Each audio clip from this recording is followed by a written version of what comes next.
Harley Quinn just aired its final episode of its fourth season, so today I thought it was time for me to stop and talk about Harley Quinn Season 4. Please note that everything that I will say in this video is just my very own opinion. My name is SW Nation, and you are free to comment down below. What did you think of Harley Quinn Season 4, and have you even watched the series? Comment down all of your thoughts down below in the comment section. Please don't forget to check out that Twitter that's going to pop up on your screen right now. And with that being said, guys, please don't forget to check out that DC playlist. That link is always in the description as well. Without further ado, let's just hop right into our review. No cookie cutter. Let's just get right into the good.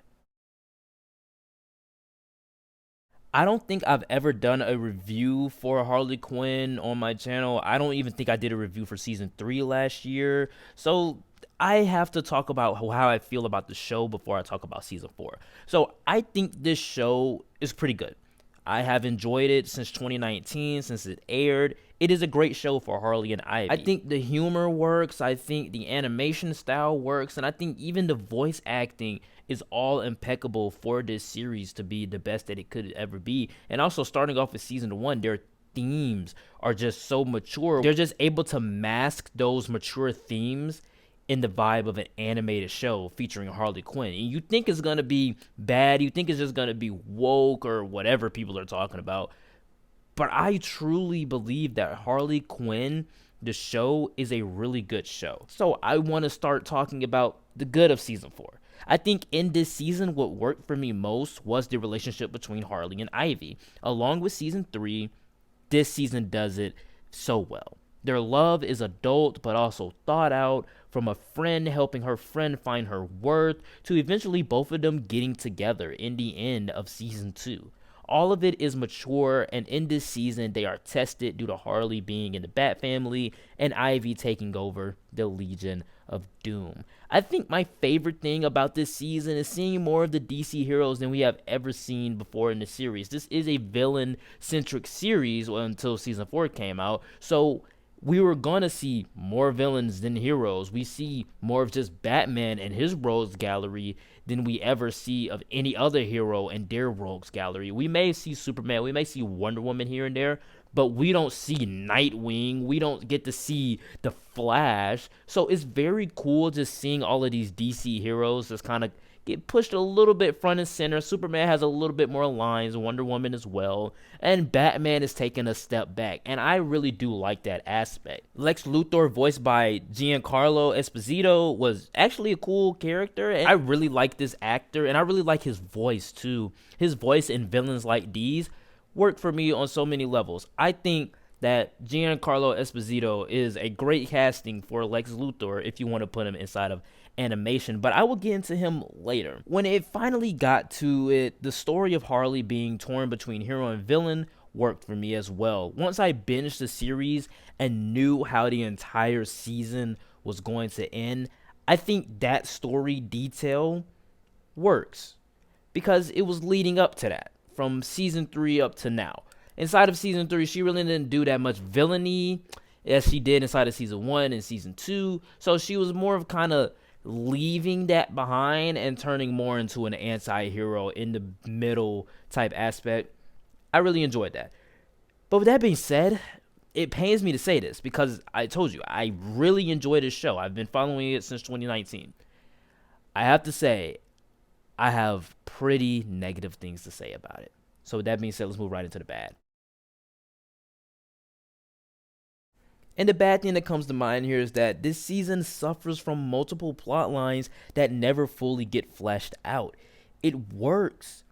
It wants to be about Ivy and the Legion of Doom and her taking over. It also wants to be about Lex messing with Superman by covering the sun, Harley and Ivy's relationship, Harley's dual personalities in her life, the murder of Nightwing, Harley and the Bat family, Joker's return to villainy. All of it feels very weird how they introduce so much and not once fleshes out any of them to be satisfying enough. The one that dissatisfied me the most was the explanation of Harley's clone. There is a plot point inside of this season about Harley daydreaming or sleepwalking, and then she'll sometimes see a version of herself looking back at her. Yeah, that version of herself is a clone.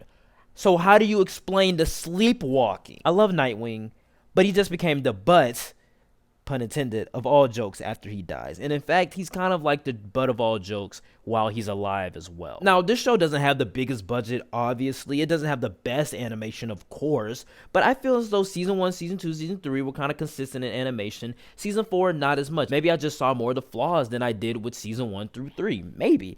And I think the animation just felt a little bit more wonky than it did for the entire series. Except for the finale. The finale had really good animation, in my opinion. I felt like it was more fluid than it was for the entire season. And in fact, some episodes just felt very stiff, like, to the point where I'm just like, I'm kind of bored watching this. It's not as vibrant, it's not as creative, and it's just not as eye-catching as the first 3 seasons were. Giancarlo Esposito as Lex as well is a bad, because while I do like the voice, all I hear is Giancarlo Esposito. And his oversaturation inside of the industry right now is kind of killing me. He's in The Boys. He's in Breaking Bad. He's a staple in Breaking Bad. He's in Far Cry. I think that's the game, Far Cry. He's in Mandalorian. He's in Star Wars, guys. He's going to be inside of the DCU. And he's already playing a character in an animated DC show. And a main character at that. So when I hear Giancarlo Esposito's voice, does he fit this show's Lex? Of course. Do I hear Lex Luthor? No. As of this point, I only hear Giancarlo Esposito. That's a bad thing for me. Because when it comes down to Kaley Cuoco or Lake Bell, they just disappear into these voice acting roles. And Giancarlo Esposito's just using his regular voice. And finally, Harley's in-between arc felt rushed and not planned out enough. They just dropped the ball. She's in the middle, and that's what Ivy likes about her. Well, it would have been nice to kind of explore that throughout the season, and I'm pretty sure they tried to, but not in a way that made sense. I feel like it would have made better sense if she was doing villain stuff, but also wanting to be a part of the Bat family. Instead, she's a part of the Bat family the entire season, sometimes doing more good than she's ever done villainy inside of the show. And the only villainous thing that she does in the season is kill Nightwing. And she didn't even know that she was doing it. She was sleepwalking. But this is the true final thing about this season. It pains me to say it, but it's not funny or clever. It's not hilarious. It's not as interesting as the first 3 seasons. It's just there. It's just something, like, there's characters on screen talking, saying dialogue, and there are some cool ideas. There are some jokes in there that kind of landed for me. But as a whole, this season is a huge step down from the other season side of the show. In conclusion, I'm more disappointed in this season than I am upset by it, because I really like this show.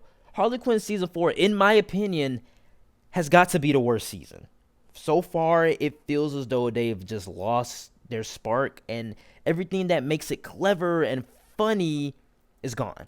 They introduce ideas that I think could work, but all of them just feel unsatisfying and does not feel fleshed out enough to work at any time. I think all of these plot lines could work together in harmony.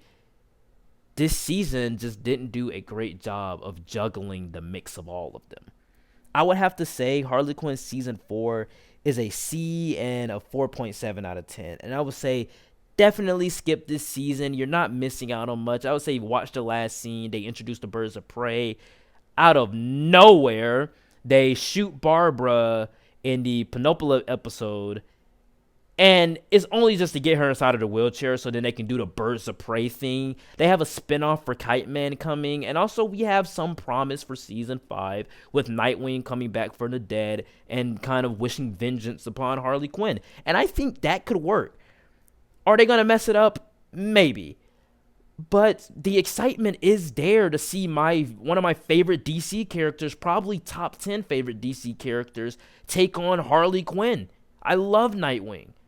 And when Titans was still on HBO Max, Nightwing was my favorite all-time TV show character. Like, not comic book character, he was just on TV. Nightwing was my favorite character of all time on TV when Titan season 3 was airing. So maybe promise for season 5. Who knows? We'll just have to wait and see. Alright guys, that is it for the review. Please know that everything that I did say in this video was just my very own opinion. You're free to comment down below. What did you think of Harley Quinn Season 4? Like, comment, and subscribe. Please don't forget to check out that Twitter.